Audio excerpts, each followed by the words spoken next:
All right, now All let's right, do it. let's do it. Looking spiffy. I knew you'd come back all dressed up Yeah, I couldn't let you outdress me. That would not be good. in common fashion, Roger. All right, so let's get this show on a roll. Uh, Um, let's start off with, is there anything off limits that we Nothing, shouldn't talk to? Right, nothing. If you ask me a question I don't want to answer, I'll just say I don't want to answer that. fair enough. Fair enough. All right.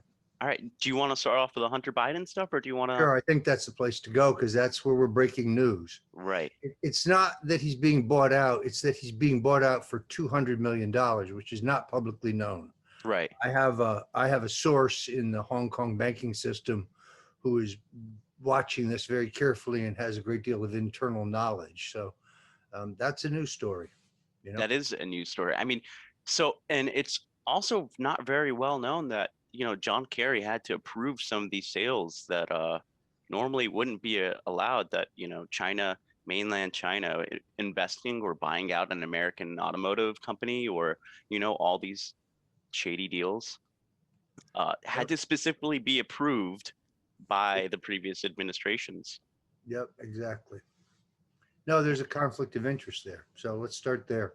All right. I mean, do you want to take it away? It's your show, so I think you should open. All right. Well, first I'd like to welcome you. I mean, we've met before, obviously, but never like this. And this is the first podcast and hopefully a long series. So I thank you. I know you're a super busy guy, obviously. And you know, I had to dress up just for you. So let's start off with Hunter Biden. We know that he has a problem smoking Parmesan cheese out of the carpet, and news acts like it's just a cute thing, and they railroaded you for a fraction of anything, of allegations of anything. And geez, we know that anything that you were potentially even remotely involved in is not even one iota. Anything any Trump official has been involved in has not even been one iota compared to, some of these officials. Just Well, as you probably know, the Department of Justice of the Biden administration filed a civil suit against me for $2.5 million in back taxes, which they announced on a Friday at 6 o'clock in the afternoon or 6 o'clock in the evening. Absolute proof of the political motivation of the filing. Now, it's a little duplicitous because A, I have paid all the taxes I am able to pay. I have hidden no income. I have evaded paying no taxes. But the Mueller witch hunt really drove my family and I to the brink of bankruptcy. I lost my home. I lost my car. I lost my savings. Thanks to Judge Amy Berman Jackson and her gag order, which was unconstitutional, of course, I lost my ability to make a living. They put this kind of economic pressure on you to try to force you to not only plead guilty to something you didn't do, but in my case, they wanted me to testify against President Trump in the impeachment hearings, which I, of course, refused to do because it would have been a lie. I know of no misconduct on the part of the president, and I wasn't prepared to make it up like, say, Michael Cohen. So right, my question is an obvious one. They're suing me in a lawsuit that makes no sense today because I am unable to continue to make payments under a payment plan agreement that has been revised upwards multiple times over the years. I informed them that I was unable to pay, and we went into the offer and compromise program, which is where you negotiate with the government right. for a lump sum, some lump It's like a sum, settlement. right? Where I'd have to go out and raise it in my case. And then when Joe Biden was elected, almost immediately, I mean, within 24 hours, those talks stopped and they filed this lawsuit. Now, every single aspect of the lawsuit, both factually and legally, is incorrect. So I not only want to win this lawsuit, but I want the government lawyer who wrote it and filed it held responsible. In fact, they're still admitted to the bar here in Florida. I want them disbarred, and I'll file a formal complaint there as well. In the meantime, however, Hunter Biden has taken in millions of dollars from Ukraine and China and some deals here in the United States, yet there is no tax action against him. This is a breaking news. You'll recall in the debates, Joe Biden said that none of his children would have any foreign investments during his presidency. We're now 100 days into the Biden presidency, I should say the Obama 3.0 presidency. And Hunter Biden still owns substantial stock in Bohai Harvest RST Equity Investment Fund Management Company, where his partner is the Chinese Central Bank, meaning the Chinese Communist Party. And military. They are about to execute a $200 million buyout of his interest. This is an interest that you pointed out before the show, had to be approved by Secretary of State John Kerry during the Obama administration. Kerry's son is, of course, also an investor and a partner in this shady red Chinese deal. So instead of suing me when you know I'm indigent, when you know I can't pay my taxes, when will the Department of Justice take action against Hunter Biden? When will he be prosecuted? And while we're at it, my friend Reverend Al Sharpton, he owes them $8 million, but there's no civil suit or criminal action against him.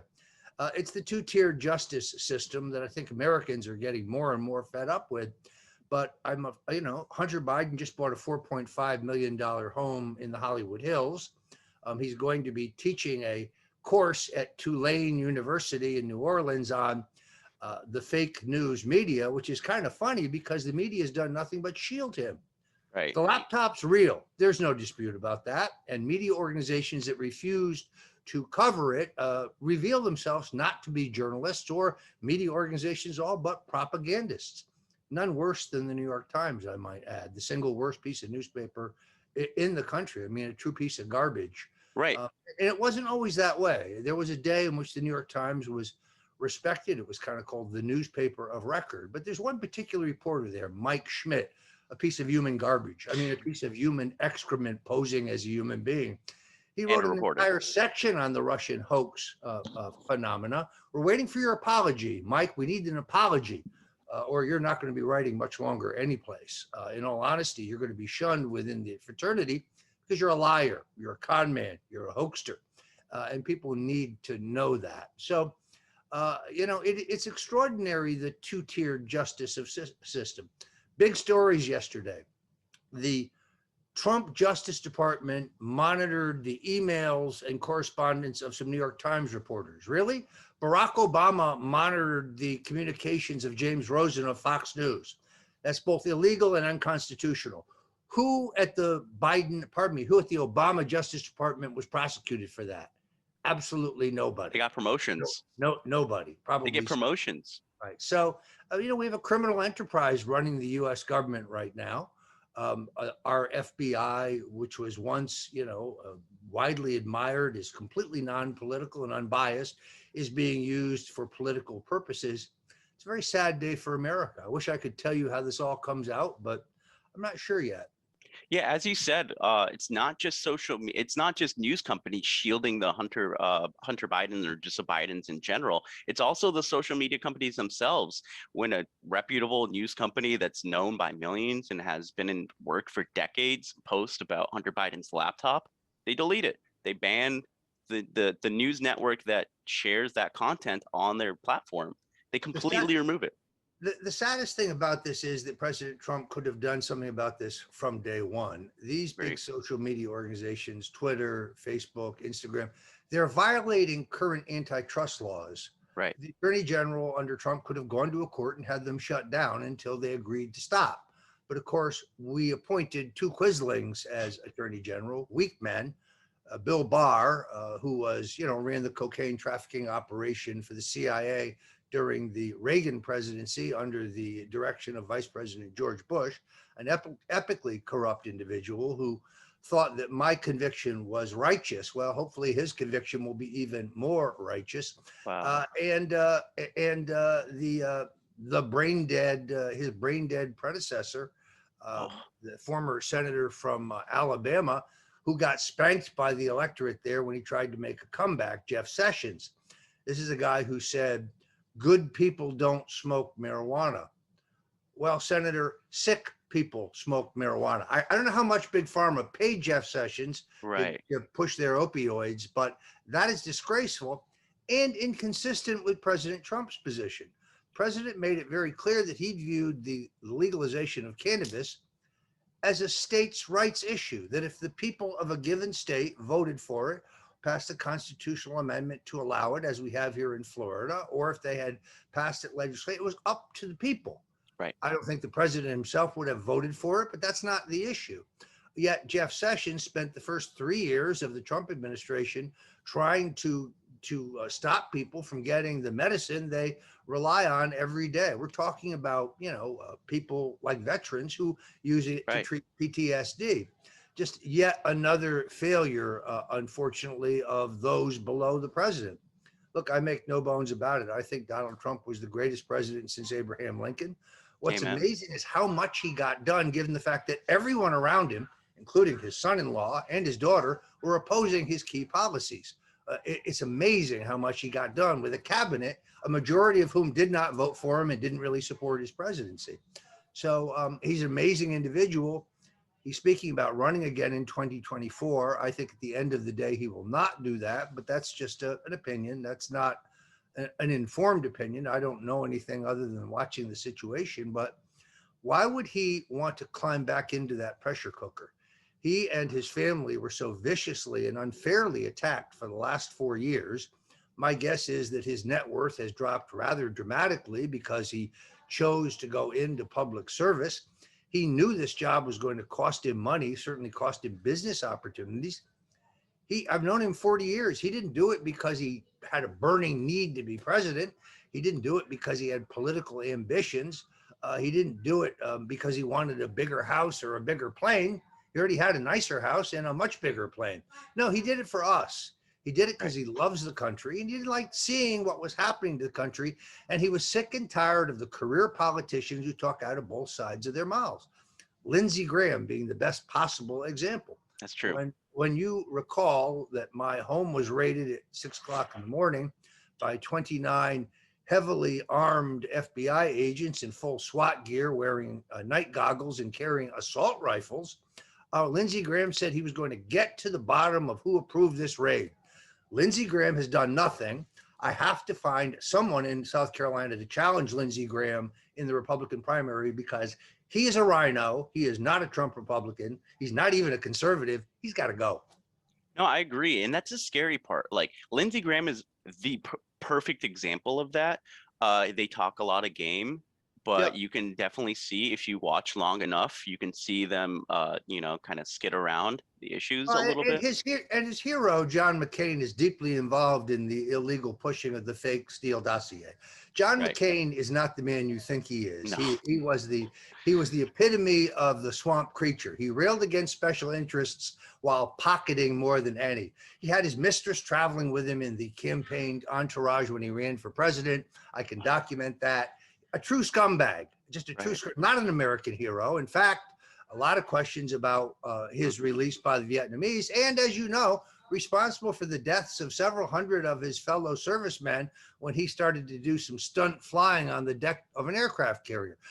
He would have been held responsible for that were he not the son of an admiral. So I guess this is military privilege. I don't know, but John McCain, not the man you think of. And my next book is going to be exposing John McCain because people need to know the truth about this charlatan. That's so great because I was literally going to ask you. I have both your books here. It's obviously blurred, but I got The Making of the President and I have Stone's Rules, which I personally bought. But yeah, as you said, it's really sad because Donald Trump didn't run to get richer. Unlike Nancy Pelosi, unlike most people that are currently running in government. And that's one of the saddest part. Donald Trump is invested in this country. That's the difference between he and the average politician. If the average man does good, his business will do good because they can afford to go do luxury things or whatever. The average politician comes in poor and leaves rich. Bernie Sanders is on his third house. He's embezzling money through media operations and getting little, as they do. Because as you place an advertisement for politics, I know, and you probably know, and you kind of resell that and they're making money off the political advertisements and stuff. And that's how he was able to buy, his third house. No, there's no question. The best example of this, of course, is Bernie Sanders. Now, Bernie tells us he's a socialist. But in fact, in his last two presidential campaigns, he and his wife set up a media placement company, and they raked off millions and millions of dollars in commissions. This is not illegal, but I thought socialists didn't believe in capitalists. Bernie is driving a top of the line Mercedes. He's got a beautiful vacation home in Vail. He's got a beautiful place in Vermont. He's got an amazing place in Washington. Bernie, you're a capitalist. You clearly believe in free enterprise. Just admit it. You just don't want it for the rest of us. You see, he doesn't want the rest of us to get wealthy, but it's okay for he and his wife to be wealthy. I actually once admired him as a man of principle, meaning I didn't agree with anything he said, but I said, well, here's a guy who at least admits right up front that he's a socialist, even though he probably prefer communism. That turns out to be phony. He endorsed Hillary Clinton. He endorsed Joe Biden. He knows both of them are epic criminals, far bigger criminals than he and his wife. I don't think anything they did was legally wrong, but it certainly wasn't socialism. It certainly wasn't in comportment with his public position. So it's a perfect example. I think it was Harry Truman who said, show me a man who makes money in politics and I'll show you a crook. I think he summed that up pretty well. Bravo. Yeah, I mean, it's pretty sad. And like you said, it's not illegal, but it's definitely unprecedented. I mean, I'm pretty sure that they normally had like intermediaries that normally handle those media placements and commissions that are. Well, Mitt Romney and his sons did the exact same thing. So they profited mightily on his campaign. My point, of course, is what about the average $25 donor, the person who gives Bernie Sanders or Mitt Romney $25 or $75 for their presidential campaign? Is it disclosed to them that the candidate is putting a huge part of that in their pocket, that they're just taking it? Of course it isn't. So they think they're helping the cause when all they're really doing is helping, in the case of Sanders, a guy who has nothing get rich. And in the case of Romney, a guy who's already rich get even richer. Right. And so for people who don't know, basically you get paid for the ads you place. So you donate to your candidate, they would place that ad, but they make a little commission on every ad they place. Is that correct? Up to 15%. Now, normally in a political campaign, you would go out and you would negotiate with whoever is going to place those advertisements for you for a lower rate, and then plow the difference back into your campaign. So normally speaking, you would pay, on a scale of 7 to 8% commission on the placement of all advertising, whether it's network television, cable television, whether it's digital advertising.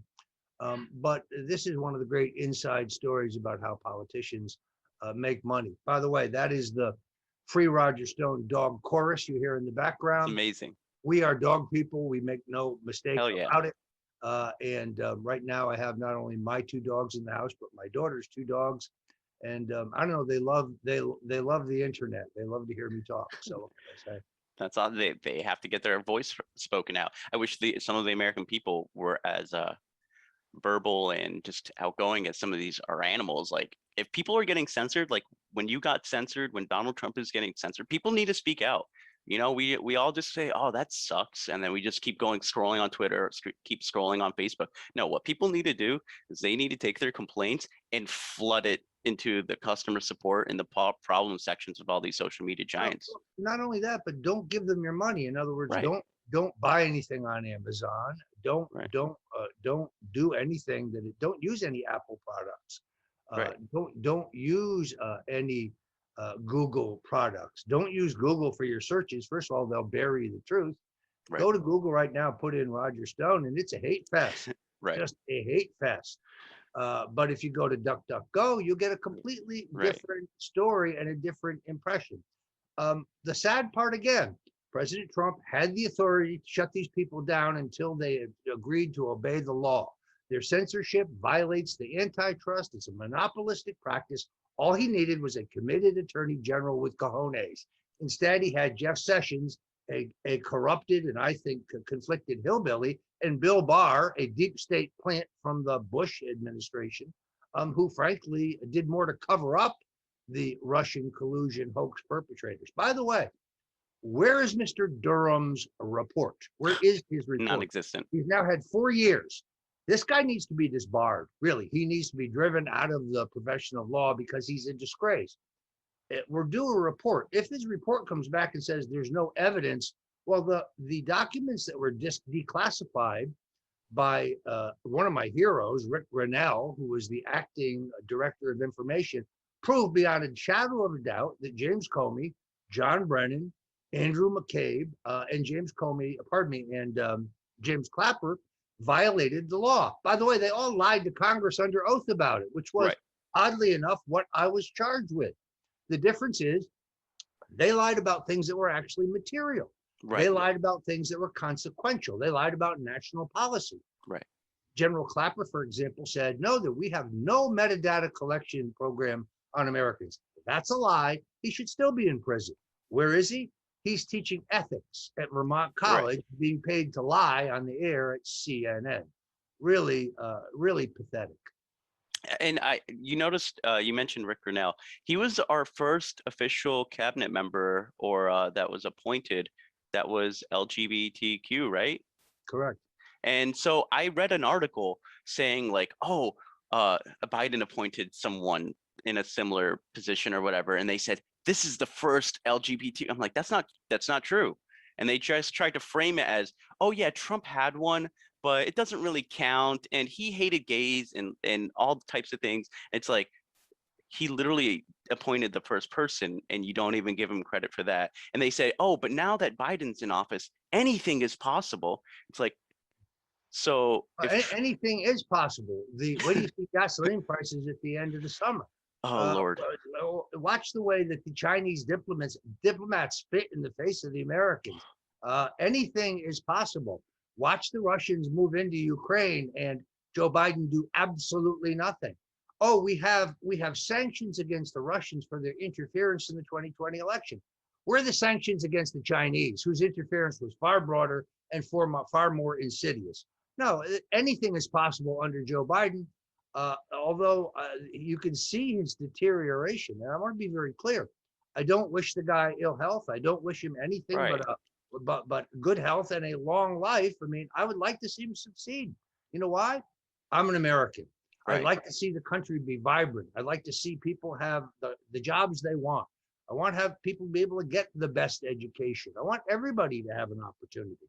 I mean, a rising tide lifts all boats. Correct. I would actually, even though I'm a conservative Republican, even though I'm a Trump supporter, I would like to see Joe Biden succeed, because if he succeeds, the country succeeds, and the country comes before party. The country comes before politics.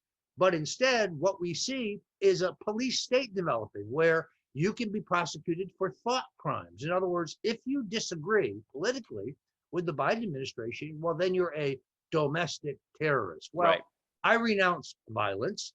I was not present for these idiotic, illegal actions at the Capitol on January 6th. I denounced them the instant I heard about them.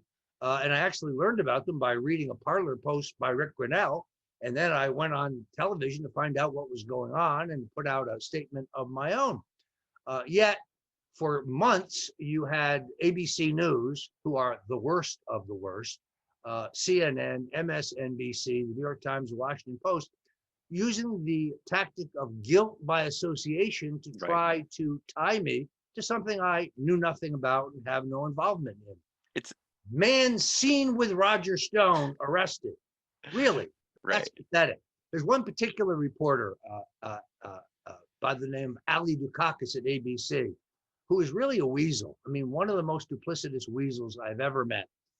Who knows better, but went along with this whole guilt by association attack on me, which I'm going to be honest with you, cost me a number of very substantial economic opportunities. I mean, I'm trying to rebuild my life. I'm trying to rebuild my finances after the president had the judgment and the strength and the courage to see the epic corruption of the judge in my case, the jury in my case, the jury forewoman in my case.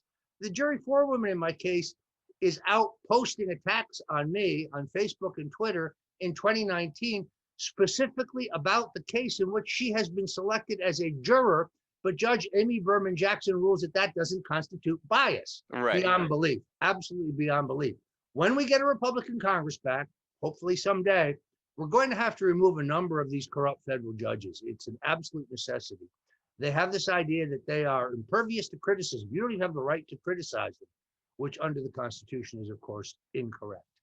Yeah, they're like professors with tenure, they can just do whatever they say.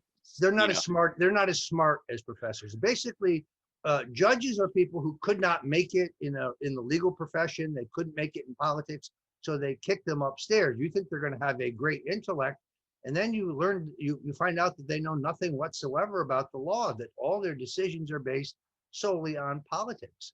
It's very it's educational. You learn that none of those things you were taught in school about how the government is structured and how it's fair and none of those things are true. It is an entirely corrupted system. Right. So let's talk about that for a second. I'm a first generation American. My family was originally from Iraq. And, they always say, or they used to always say here, that justice is blind and yada, yada, yada. But, during the Obama administration, we found out that the IRS were specifically targeting conservatives. And then moreover, on top of that, now we're hearing that comparatively to the January 6th things, compared to the BLM, the Summers of Love, and over $2 billion of damages. Anyone in BLM Antifa gets a free ride. They get bailed out by AOC and the DNC. They get no charges against them. And then everyone who is there present or around the January 6th, or in your case, not even there, they're trying to negatively psychologically associate you with that event just to give you a harder time.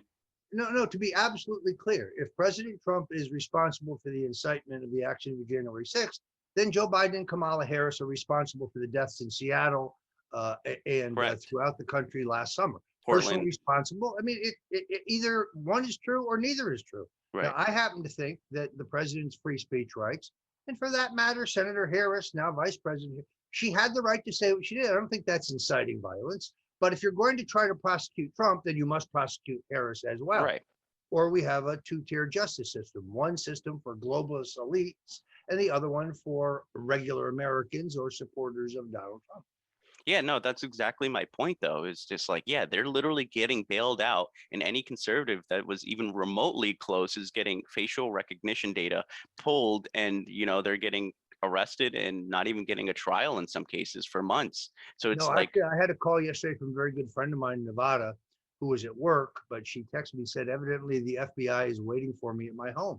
So I said, well, go home and find out what they want. Right. So she went home and they showed her a picture of herself outside the Capitol. She said, yes, and what's the problem here? Well, did you go inside the Capitol? She said, no. Do you have any evidence that I did? They said, no. Then she said, then why are you harassing me? Right. Well, because you had so many leftists phoning in their complaints. That's why. I have an account on TikTok, which I'm kind of having fun with. I had 1 million viewers on one of my earliest posts. But if you go to the comments, it's a tsunami of hate. Right. It's just a tsunami of hate, threats against me, threats against my family. Now, if I did that, of course, I would be banned instantaneously. Right. Here's the good news. I'm keeping a careful spreadsheet of all those names because there's a day of reckoning coming. You can't just go around and threaten people and their families and think there will be no consequences.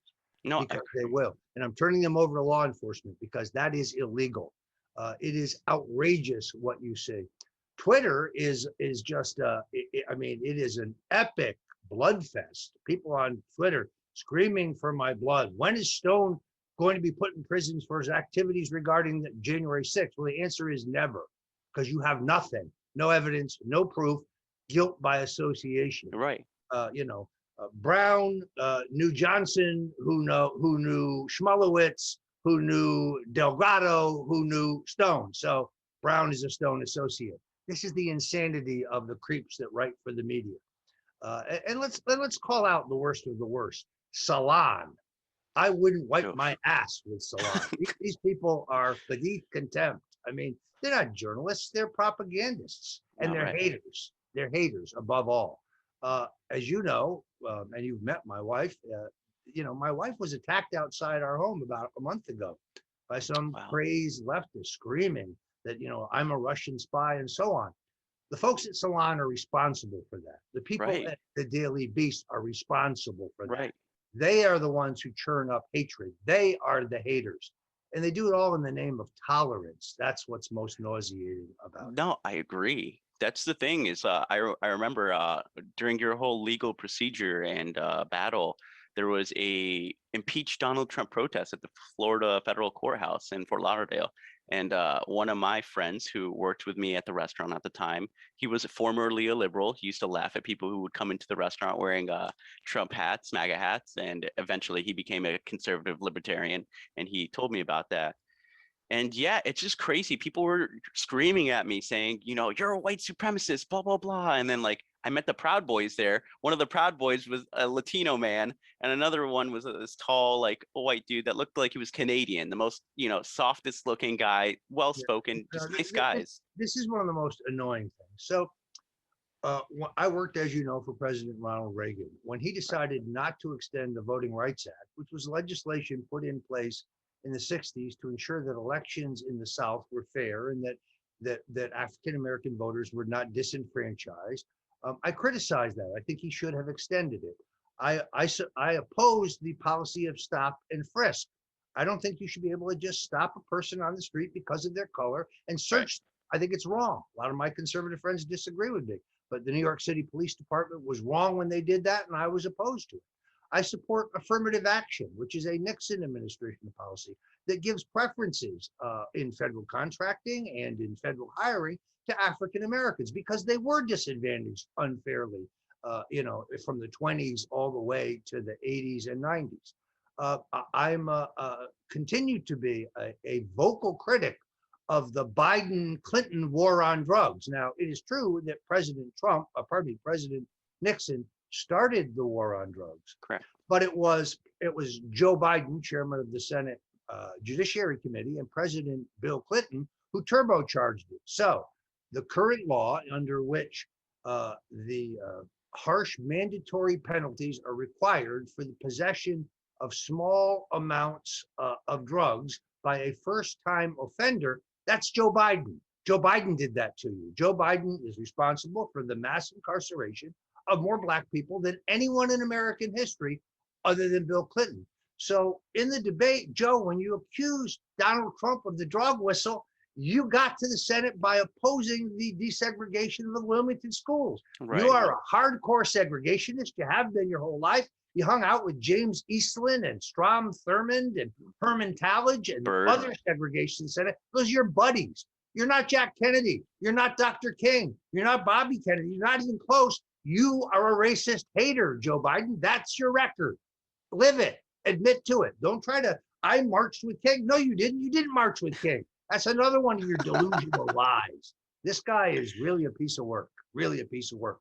A lightweight, a loudmouth, a braggart, not well liked in the Senate. It's interesting. My friends in the Senate who are Democrats, and believe it or not, I have a few, they dislike him more than I do. They served with him. They say he's full of crap. He was not well respected in the Senate. As you know, he was wrong about every major foreign policy issue in our time. So, I almost feel sorry for him because it's very clear that he has no idea where he is. He has no idea what he's doing. He's reading off cue cards written by someone else. Verbatim. Ask his handlers on whether camera. he's allowed to speak. What kind of president is that? Do you think President Trump ever asked one of his aides, am I allowed to say what I want? Out of the question. Wouldn't be a day in hell. No, not a day in hell. So he would have them take him out back before he would ever do that. So in any event, let me say a couple things. First of all, I'm really glad to be here on one of your maiden podcasts. I really want to wish you well on this new endeavor. I think you're going to be very good at it, mainly because you've got the look down. You really got the look down. I'm going to miss the prime rib at our favorite local restaurant, which you turned out in a way that nobody else could. It has never been the same since you left. That's but true. I want to wish you luck in your new career. I've got to move on down the road here, but it's been a great opportunity to be with you, and I'd like to come back. Oh, fantastic. Good, because we have a lot that we didn't get to touch on just because, we started late, and there's so much to talk about when you're just talking about corruption and the double standards. You can go through that all day. So I really appreciate it. Here's one of the key things to remember, though, and that is people always want more of what they cannot get immediately. Right. So we will jump right back into these topics, and I look forward to being back with you very soon. Can I ask you one question before you go? Sure. Okay, so you were obviously Nixon's confidant for a little while as he got older. Give me one thing that you think Nixon regretted. Anything. Yes, absolutely. He regretted not burning the tapes. The tapes were his property before they were subpoenaed. He had an absolute right to burn them. Now, you were to say, well, he would have been covering up, proof of his criminal activity. I think it's very important for people to understand why the tapes were created. President Nixon knew for a certainty that after his death, Henry Kissinger would attempt to take credit for what were President Nixon's accomplishments. The grand strategy, the idea of recognizing the Chinese in order to play them off against the Russians, in order to bring our defense spending down, and very skillful play them off against each other, because he knew that the Chinese feared the Russians and the Russians feared the Chinese far more than either one of them feared the United States. This was brilliant. But it wasn't Henry Kissinger's idea. It was Richard Nixon's idea. Kissinger was an errand boy, and today he's an errand boy for the Red Chinese.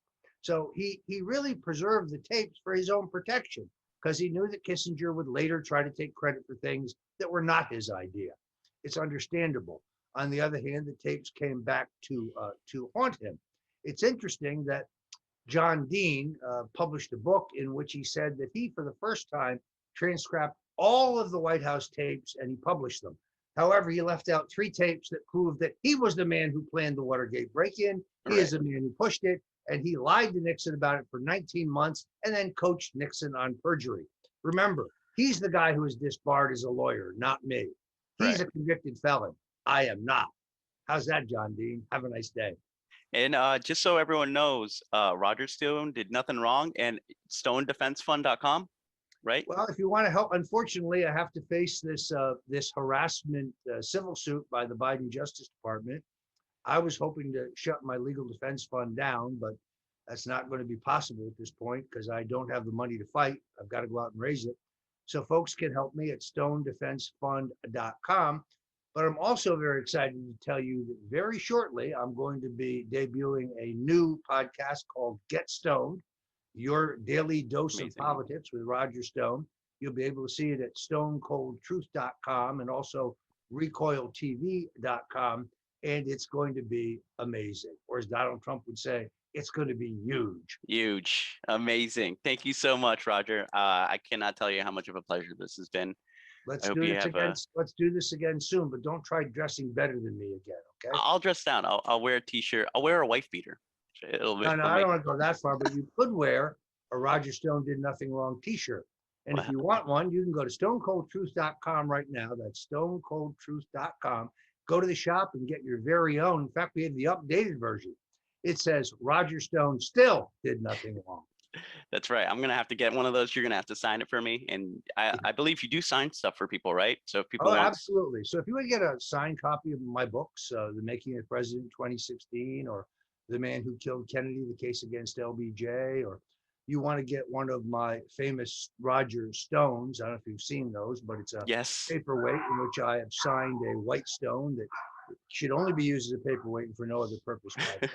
You can get those right now at stonecoldtruth.com. Just go to the shop, check it out.